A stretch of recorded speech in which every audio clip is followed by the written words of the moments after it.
You're about to watch a recorded session from the Brand Podcast Summit. For more recordings or information on the podcasting events we have coming up very soon, go to brandpodcastsummit.com.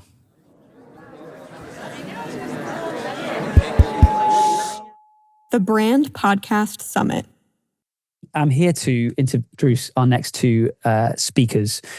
The topic they're going to be covering is how to grow your podcast, paid and free strategies to find new followers. I think this is a common challenge for every podcaster out there, is not just how do we make great content, but how do we get that in front of the right people. And so I'm very happy to say, by our very own Shannon Martin, who's our podcast strategist, and Hannah Southern, who heads up audience development at Lower Street. They are truly the experts in this stuff. So I'm really looking forward to bringing them on.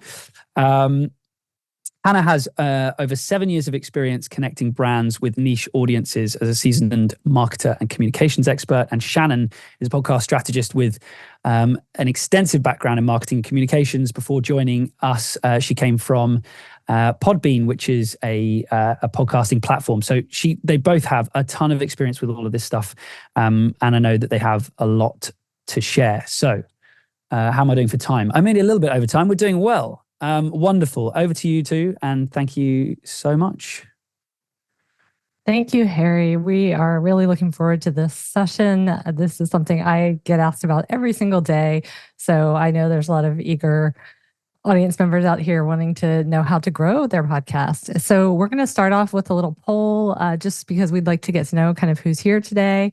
And we're going to ask you to share with us if you have a podcast, and then have you done any paid marketing for your podcast? And as well, in the chat, feel free to share the name of your podcast if you have one. And if there's any strategies that you've used to grow that work, that would be great to get a little conversation going about that and interact. And there may be some future collaborations here amongst our audience members. So today we are really here to give you some of what I keep saying is our secret sauce, a little bit of insider insight into how we approach growth and what we found works. So our team last year, our podcast that we work with on growth had hit the Apple #1 in the Apple charts over 100 times last year, just as a point of reference. And we worked on podcasts that have had over 10 million downloads. And so we're going to share some of the, again, behind the scenes about that. And this is kind of what we'll be covering today, our approach, sort of the importance of the foundation, which is really, before we get into the strategies, which I know everybody wants to hear those strategies and tips, but the foundation is something that absolutely can't be overlooked. And then we'll get into free and paid strategies and PR, which is another piece that we feel is really important. And stick around till the end, or join the replay later if you can't, because the measurement part of what we're actually looking at to measure success is going to be something that I think is really essential to, okay, what we've done, what does it mean? And so we'll dig into that a bit more. So probably a story that a lot of you all can relate to. The Abbracci Group had a podcast previously, and it was a small podcast, and it was a different title. It's now called The Breakout. And they were going towards launching a book and doing some other things with rebranding. And they also really wanted to grow what they were doing with the podcast. So something a lot of you all might have experienced or might want to do in the future. So they went through a full audit process, and a rebrand, came out with the name The Breakout, and sort of a different format and strategy and a lot of that. So really, again, the foundational work, which we're going to talk about a bit. And Hannah's really going to dig into some of our topics around audience that'll really be helpful. But then they also ran paid strategies, and the results speak for themselves, as you can see here. #7 in all podcasts in the Apple charts, but also over 16,000% increase in downloads. And then that foundational work that we'll reiterate is so important there is also what helps to continue the success with continued organic growth. So the system I mentioned, the approach, the way that we look at growth, and I think is really important, is to look at sort of not just one strategy, to look at this, again, very strategically, to really think about for the individual podcast, for the individual brand, what the goals are and the measurements, which we'll talk about later, but also to, again, set a really solid foundation. So the work to have the podcast sort of optimized for your audience and thinking about the audience is something that Hannah will delve into next. And then we look at sort of three pieces here. So foundational work, and then your owned and earned media. So your owned media will be your own channels, your social media outreach, these kind of things. We'll give some tips and pointers on that. Earned media and podcast PR. So being able to be featured editorially and earning those kind of media kudos. And then we'll delve into paid promotion. So putting all these pieces together is really what gets you to where you want to be. Awesome. Thanks, Shannon. And hi, everyone. I'm taking you now to a scary stat page. So this is where we scare you into making sure you've set up your foundation right, which is, step one of podcast growth, that crucial piece. So according to Amplify and Pod News, only 44% of podcasts make it past the first 3 episodes, which is a huge amount. And why is that? And a big reason for this is that lots of people haven't kind of defined their audience, they haven't set their goals, and they haven't set up their strategy properly. So thinking about your audience piece. So this might sound really obvious to some people on the call, but you'd be surprised at how many people Shannon and I speak to every week that, says their podcast is for everyone and they want to target everyone. And with all podcasts, it's really important to have your audience defined, but especially for branded shows, especially if you're talking about, a really niche subject matter and you're trying to target a really niche audience, you need to know who you're speaking to and not just kind of speaking into the abyss. So understanding your audience is really crucial here, especially when it's kind of intertwined so much with your customer. And you need to understand exactly what your audience needs, what value you're adding to the audience as well, and what would make them come to listen to your show and spend time with your podcasts over the plethora of other podcasts out there in the space. And if you want to get into this topic more, because there's so much to talk about when it comes to audience and how to reach them, we have got some more talks coming up with some experts later today. So if you stay on this link, you can see these talks. Awesome. So now we're going to get into the kind of foundational work after you set your audience up, your strategy, your goals. It's time to kind of look into your channels and the communications channels that your brand has. So what communications channels do your brand has, and how many people can you reach with these channels, and how do you use them? Are you using them effectively to promote your podcast content? So kind of analyze how your content is performing across each of these channels, and you might need to tweak for each audience group. Some forms of promotion might not work as well on some platforms as well on others. So just kind of monitor it and keep seeing how you can tweak what content you're serving and promoting. The second one here is Shannon and I's kind of favorite thing to talk about. We both have extensive background in internal communications and dealing with internal audiences. And a lot of brands kind of overlook this audience. And, it's a real missed opportunity because your employees can be your first inbuilt audience. And a couple of tips on how you can engage them with the podcast is asking for their contributions, asking for their feedback, get them to send in voice notes and, feature it in the podcast in some way.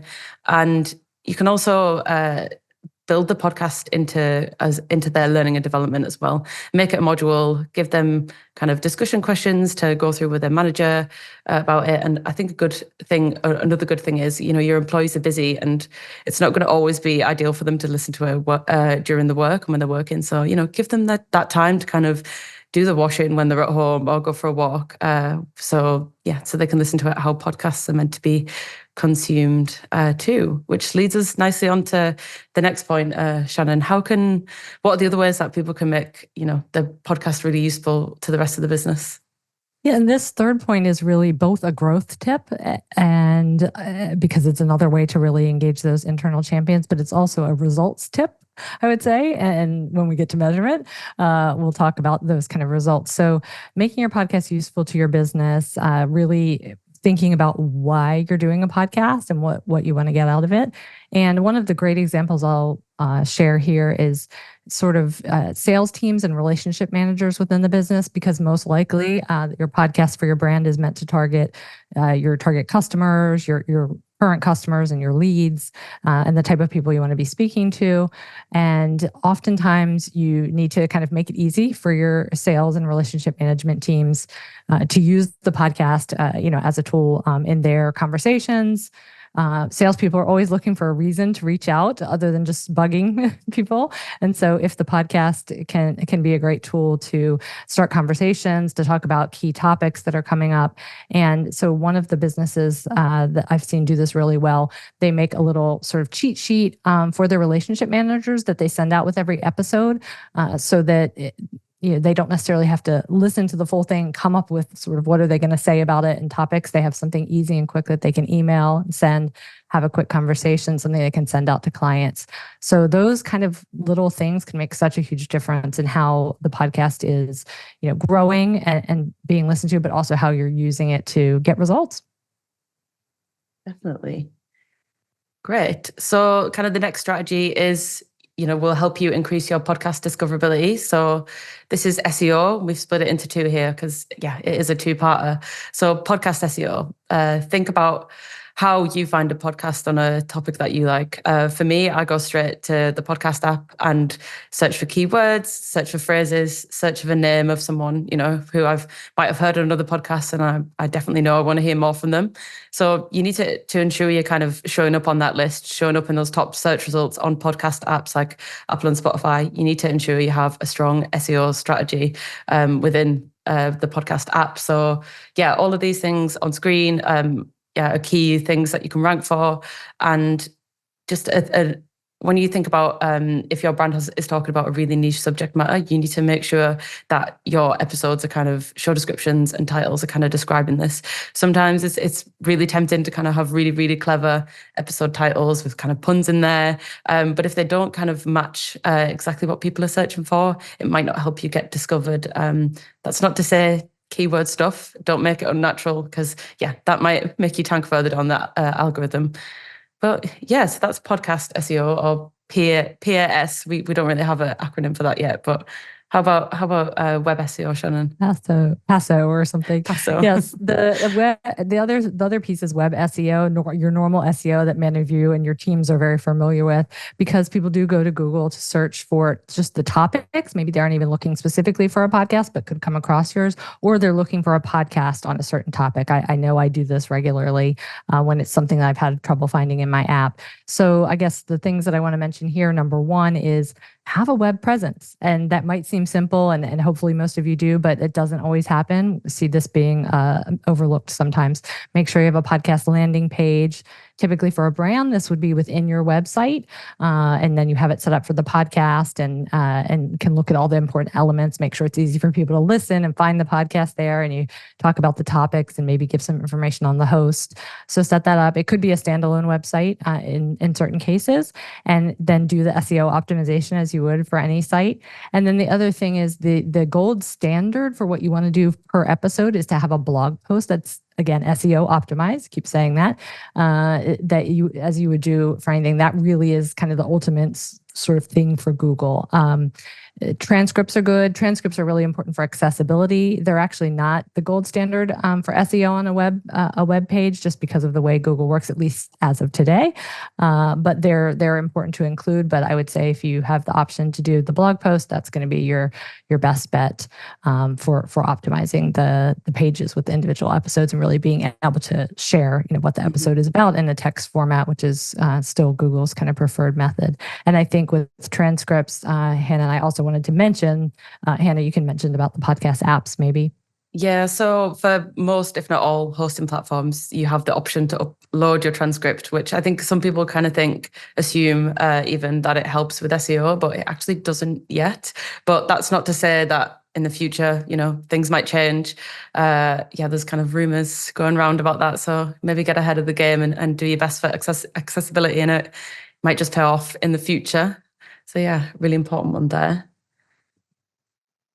Great. And speaking of SEO and great search engines, we're going to start with video. So having a YouTube presence is, I'm going to say, I was always tempted to say is becoming important in podcasting, but it is now a thing in podcasting. You'll have heard Nick mention it earlier as well in his talk. But yeah, it is a thing. You can upload now from most RSS feeds directly to YouTube, and the search engine is just much more powerful and superior kind of to podcast app platforms, which is why it's such a good discovery tool. So after you've kind of optimized your catalog of episodes, you've optimized your show notes, everything's kind of SEO ready, make sure it's up on YouTube, because people might be more likely to kind of find your content on there. They might not stay and listen, but it's always good, to have it up there and get in front of people. And that kind of leads us to the experimenting with video. So we recommend sharing clips for each episode, pulling out kind of sound bites and really kind of interesting insights that, get people listening to you, hook people in. We're in a short video revolution at the minute. You probably spend a lot more time than you should kind of watching these videos. I know I do.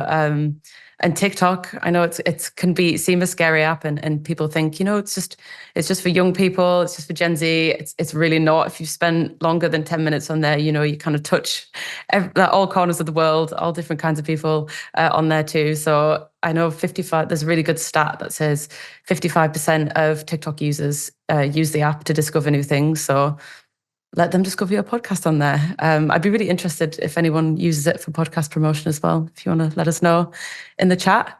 The second point here is audience engagement. So as we mentioned with the kind of podcast champions, internal employees, you want to kind of do the same here with your external audience. You want to connect with your listeners, get them involved in the podcast in some way. So creating a podcast email is good, for example, getting them to write in questions, share stories and experiences around a certain subject that you can use in future episodes and include it and give them a shout out is always really useful, kind of building a community around your show. And Spotify for podcasters now has a free tool where you can add a Q&A, add a poll at the end of each episode, which also makes really good content as well to share if you're getting people involved in that too. And guest sharing, Shannon, how can people use guest sharing to grow their podcast? Yeah, if you are having guests on your show, then you're optimizing, helping them to share. Obviously, tapping into their own network, and it's a great strategy.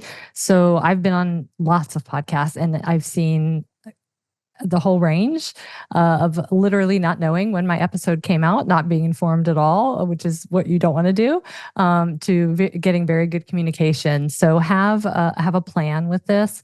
Make it easy for your guests to be able to share. Give them assets. Give them some potential copy, things like this.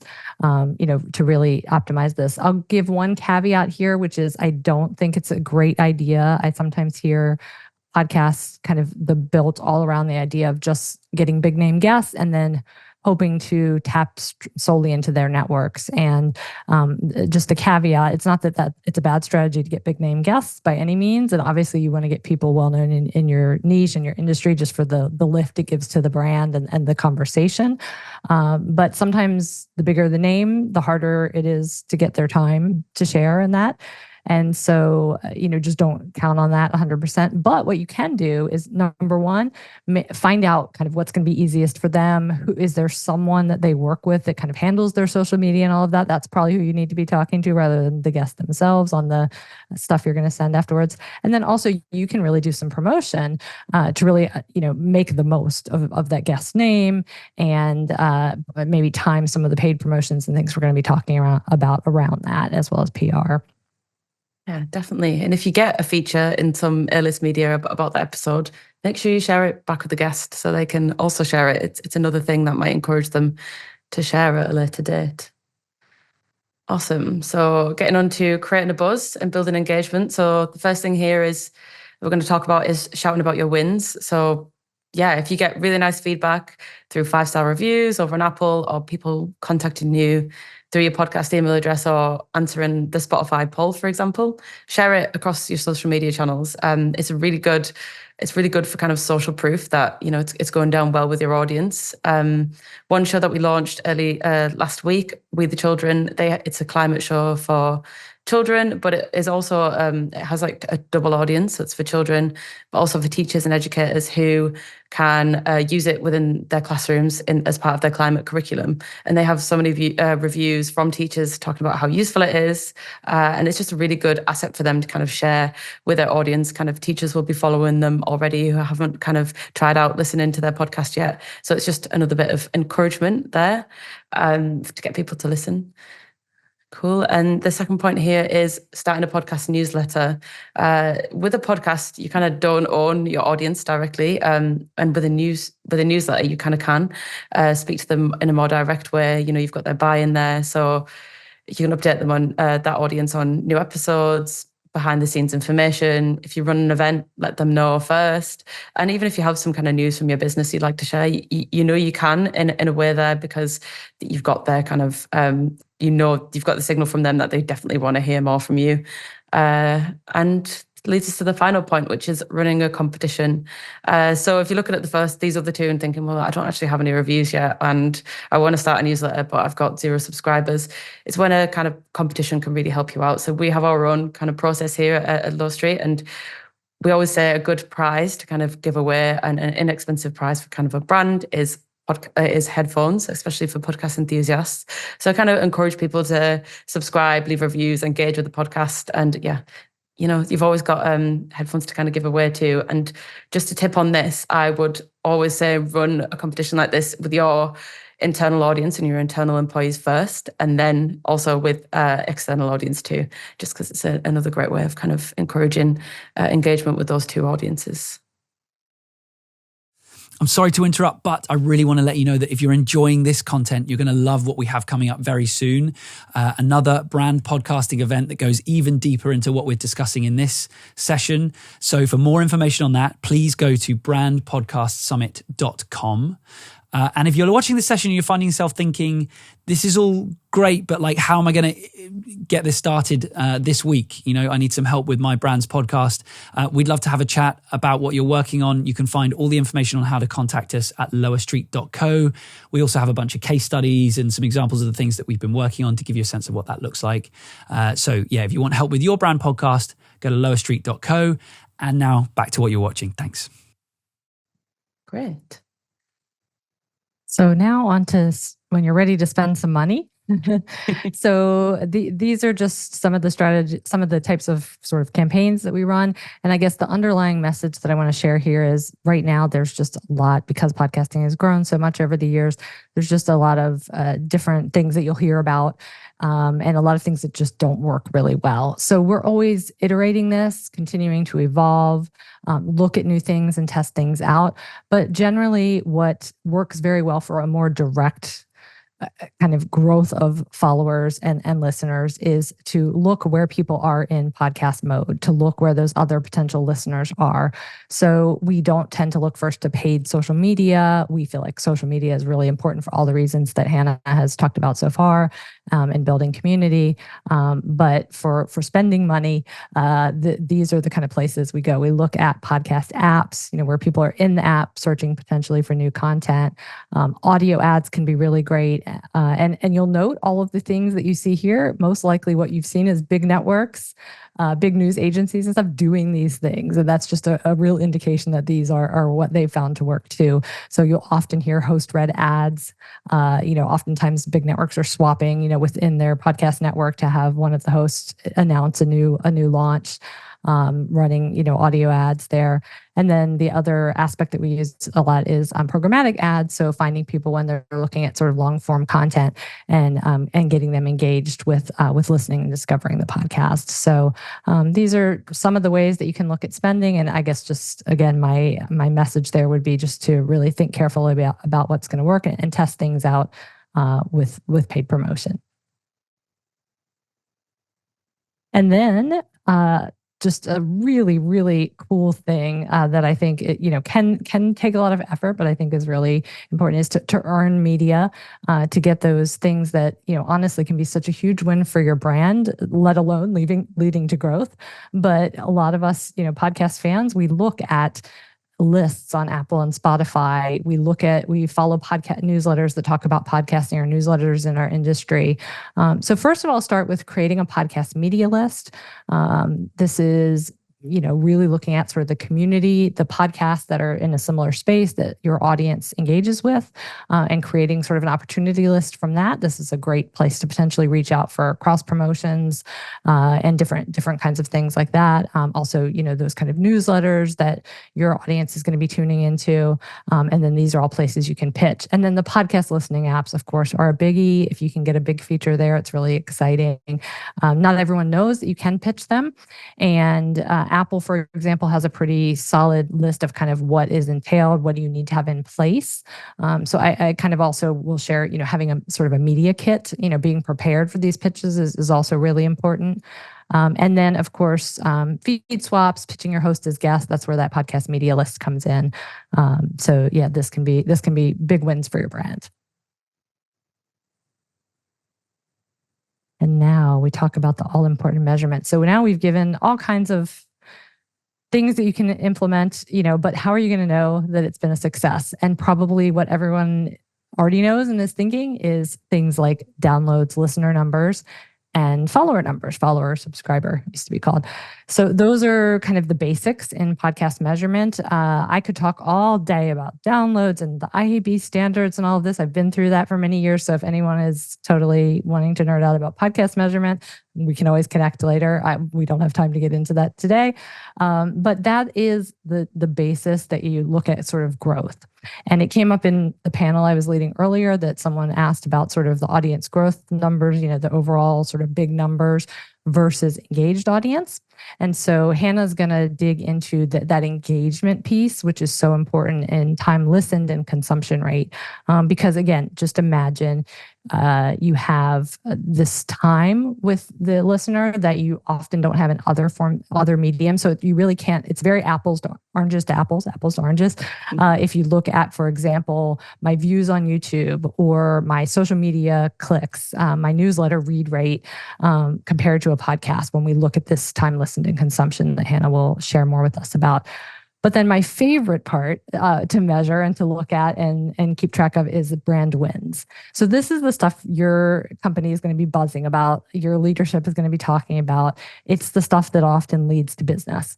So obviously leads coming in, landing a great guest, and a great guest is impressive to have on. It's impressive for the brand. It helps you get more and better and different guests. But it also literally might be a customer or a lead, someone that you've wanted to talk to forever. And that's a huge way that ROI comes out of brand podcasts. It's also, topping the charts, getting those editorial features, those things that are really exciting that for the brand, alone are a win. A fun story that I love to share on this side is a podcast host who was at the time topping their category. In Apple Podcasts, they were above Lex Friedman, a very, very famous, well-known podcast that's always in the tops of the charts. And they were above, and they were out at the pub, and people were buying them beer and kind of joking around, you're a celebrity, podcast host now. So that was the fun side of it and the free beer side of it. But then on the more serious side for the business, they got a few great collaboration opportunities out of that. I believe one was a speaking engagement at a big conference that came directly out of that popularity of the podcast and the name that was built around it, and then some business opportunities as well. So, these are really, for a brand, probably some of the most important metrics. And Hannah will dig into the time listened and consumption right now. Yeah. Thank you, Shannon. So this is that engagement stat that was mentioned in one of the earlier talks. So yeah, the consumption rate, how much on average, how much of average has somebody listened to of the podcast? So this is an example from one of our shows that launched last week for Sam Parr's new show, Money Wise. He released a pilot episode and is kind of looking to see how his audience is engaging with the podcast. And you can see here on this Apple Podcast, this is the data pulled from Apple Podcasts. You can see here that we've got an 80% consumption rate, which means that his audience have on average listened to 8% of an episode, which is a really good sign. And it's above kind of the above average stat, which I think is 66% of podcast episodes get listened to by an audience. So this is definitely a win here. And then if we look here, this is a kind of example of a low consumption rate, people dropping off at around the 12% mark. And this is a really good kind of insight into kind of, you can listen through in the back end on Apple and see, why are people dropping off? Is it the sound quality? Is it that we tried a kind of new format? It's always a really good start to kind of investigate and get into your data and see what your audience likes.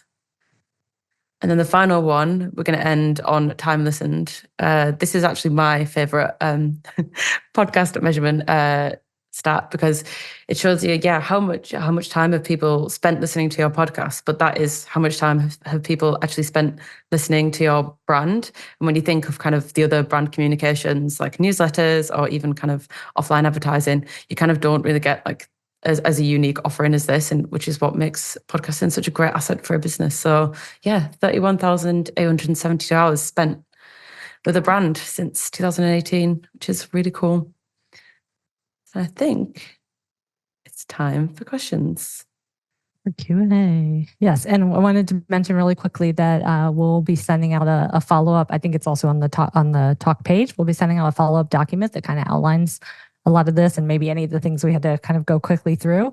And we also have a little LinkedIn symbol there to remind you to connect with Hannah and I on LinkedIn. We'd love to chat and would love to, delve into things further with you.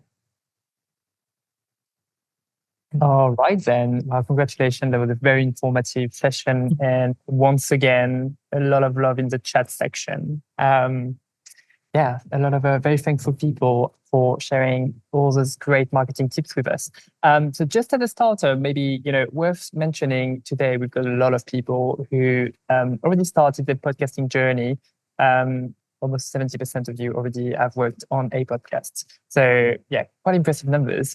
Now we've got tons of questions again, and maybe it'd be worth starting with. So someone was actually asking if you could provide an example of a podcast that you think is doing marketing their podcast extremely well. This is really, we often get asked about this, like another hardest question for me is like, what podcast is doing really well on social media?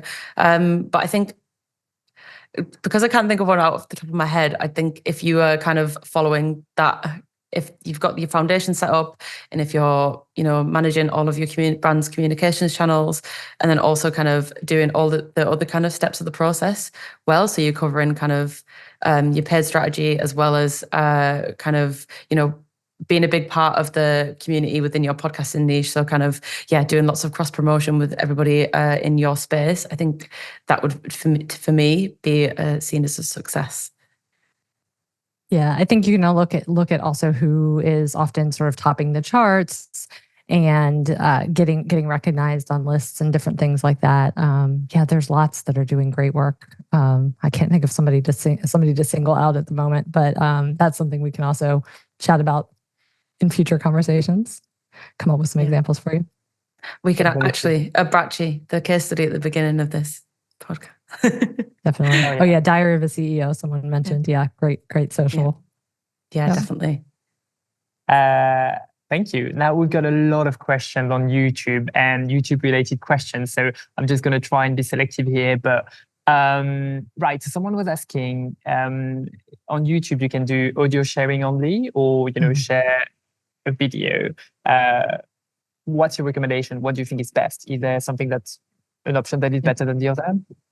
I think in the past, I definitely would have, and the advice that you would hear around based on YouTube's own sort of feedback was that audio only was actually a kind of a bad thing, and it really could kind of hurt your YouTube algorithm. YouTube is actually now ingesting RSS feeds, so I think that general concern is no longer there. But obviously people do go for the visual medium. So I guess, ideally you have something visual there. And but it really depends on kind of what you can afford to do, what your setup is, all of these kind of things. I think having a presence is important. What we would say, I think Hannah mentioned a clip strategy. So we would say if you aren't going to do a full on-camera video, if it doesn't make sense for your format or things like that, you can't do sort of an animation, then look at doing clips and having short Shorts on YouTube. Great discoverability tool. That's the key here is discoverability.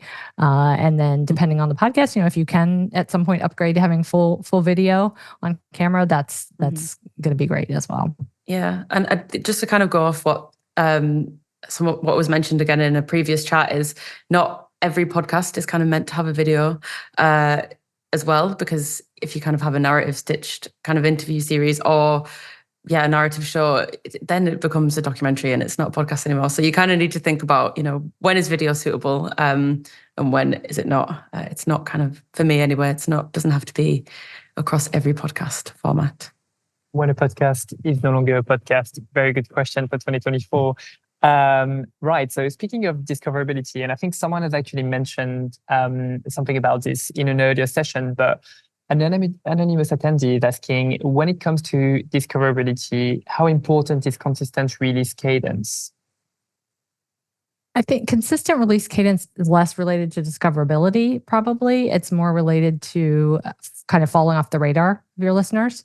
So if, you say, well, we're going to release something and it's going to be sort of every 2 months, or you kind of get more inconsistent with it, that's where the challenge lies. And, I go to my podcast app, I know something is dropping, more frequently, and I might kind of move on to a different show. So if your brand and your competitor's brand, or you're very inconsistent and doing things every 2 months or something, and they're putting out something more consistent, then that's kind of where that plays in. Discoverability, not as much. I think, in the apps, especially, it's much more about those titles and things like that.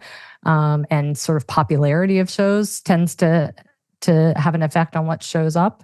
But they don't necessarily look at what's being published. I actually used to get that question when I worked at an app, and people would say, there's podcasts showing up above mine that haven't published anything in a while, but those would have been the podcasts that were getting tons of listeners and they had the direct title, and so it would show up. So it shouldn't really affect the discoverability. Right. Thank you very much. And now someone has been asking earlier about broadcasting live on YouTube. Do you think that's something that should be part of everyone's mix when it comes to podcasting in 2024? I'm going to answer this one.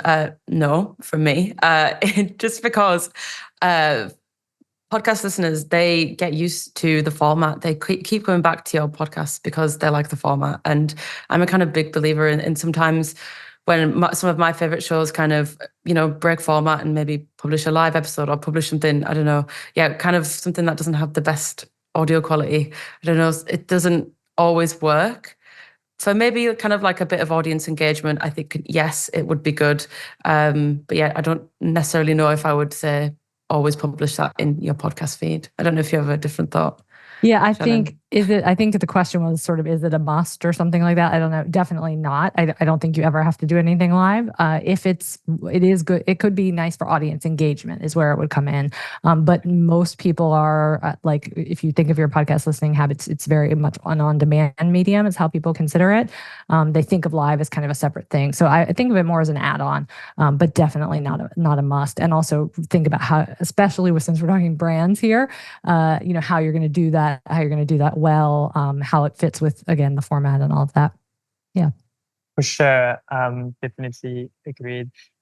John is asking, how have you found the best way to track these metrics in your podcast hosting platform or in each app separately?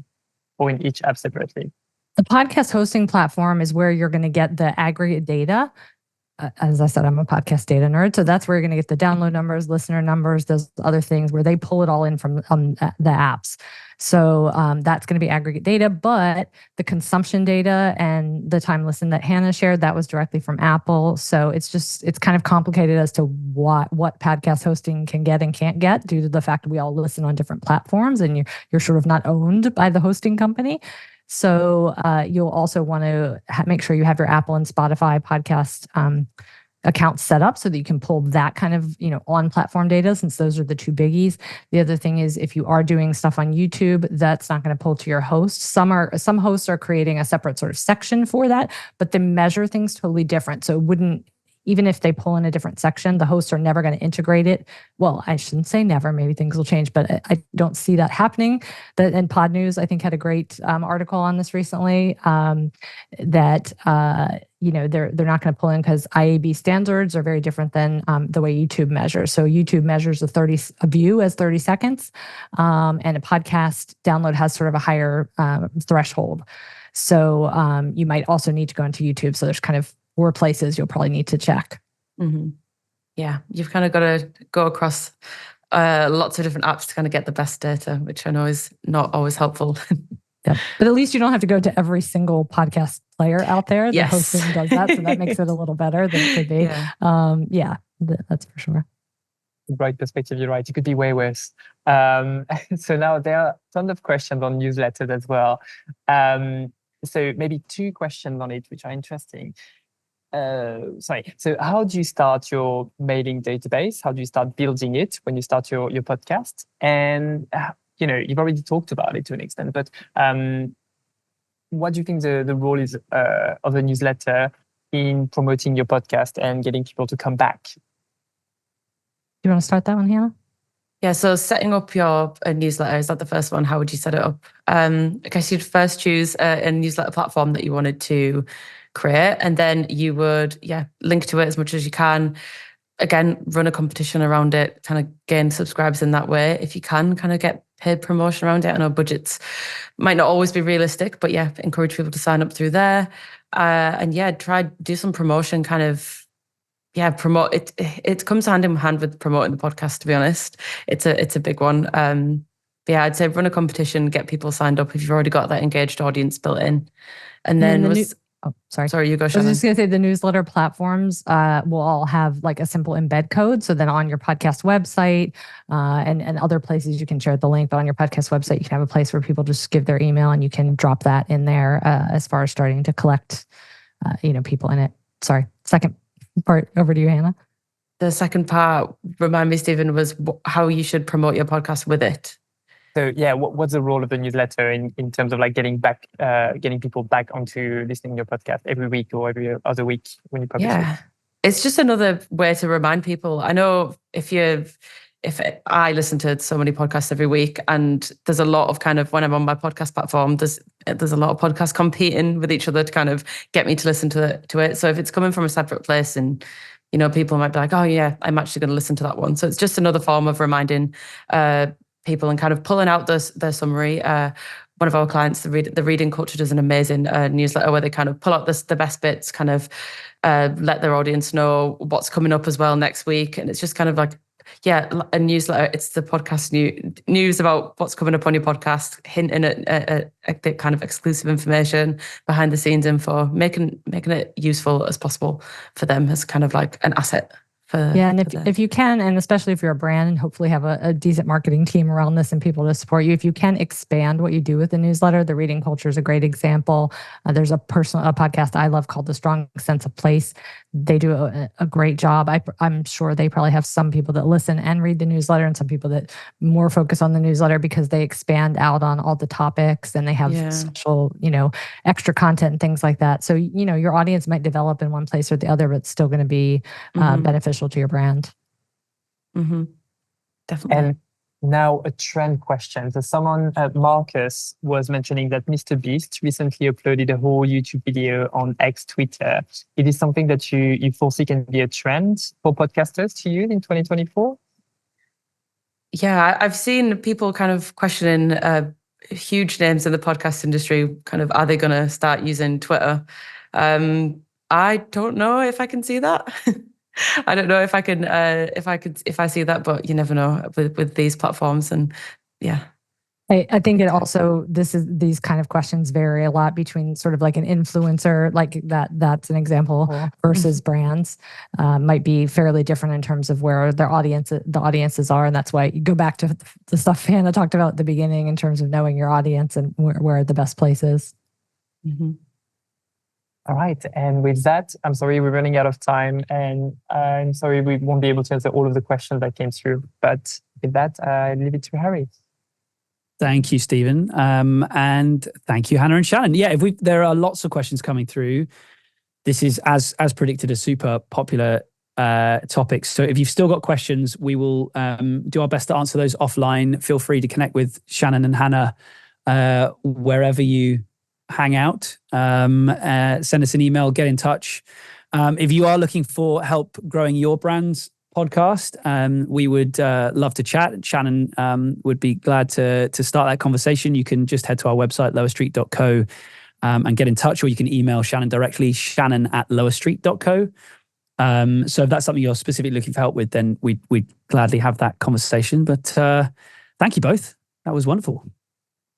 Thank you. Really enjoyed Thanks, it. everyone. Yeah, it was fun. Bye, guys. Don't forget, if you need help with your brand's podcast, we'd love to have a chat. You can find us at lowerstreet.co. If you'd like more content like this, or to find out information on podcasting events we have coming up in the near future, head to brandpodcastsummit.com.